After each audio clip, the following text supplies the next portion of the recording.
Mwanamuziki wa R&B R. Kelly anadaiwa kupewa dawa kupita kiasi akiwa gerezani North Carolina, jambo lililosababisha kuzimia na kupelekwa hospitalini kwa dharura.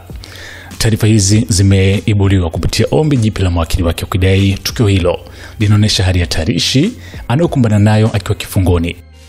Kwa mujibu wa mawakili hao, R. Kelly aliwekwa kwenye kizuizi cha pekee solitary confinement mnamo June tarehe 10 akiwa na dawa zake za msongo mawazo yani anxiety, na siku hiyo maafisa wa gereza walidaiwa kumwamuru atumie dawa zaidi na alitii.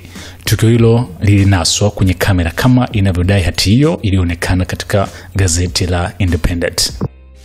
Tarehe 13 mwezi wa June, R. Kelly aliripotiwa kwamba alijihisi dhaifu, kuona madoa meusi na kisha kupoteza fahamu. Alipelekwa kwa dharura katika hospitali ya chuo kikuu cha Duke. Katika nyaraka hizo, R. Kelly alinukuliwa akisema kuwa wakati wa kuhamishwa alisikika afisa mmoja akisema hii itafungua fungu jipya la matatizo. Mawakili wake wanadai kuwa alikaa hospitalini kwa siku 2 na akapewa dawa kwa kiwango ambacho kingeweza kumuua.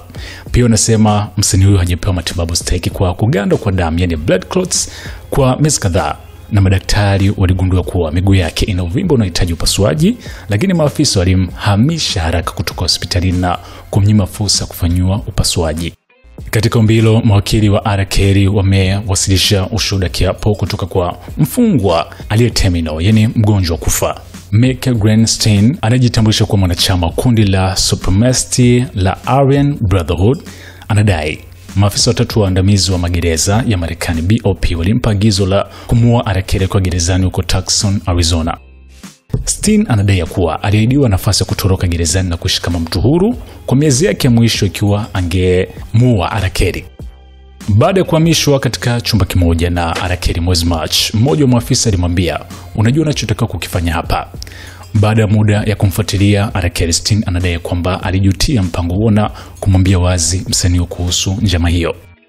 Mawakili wa msanii huyo wanadai walifahamishwa June kuhusu mwanachama mwingine wa Aryan Brotherhood aliyepewa maagizo ya kuua R. Kelly pamoja na Stein. Licha hukumu yake ya miaka 30 gerezani kwa makosa ya biashara haramu ya ngono na uhalifu wa kimtandao racketeering yaliyotolewa mwaka 2021, mawakili wa R. Kelly wanaendelea kushinikiza kuachiliwa kwake. Wanamshawishi Rais Donald Trump atangaze msamaha. Tuko kwenye mawasiliano na watu wa karibu wa ikulu ya Marekani na Trump mwenyewe, walisema mawakili hao.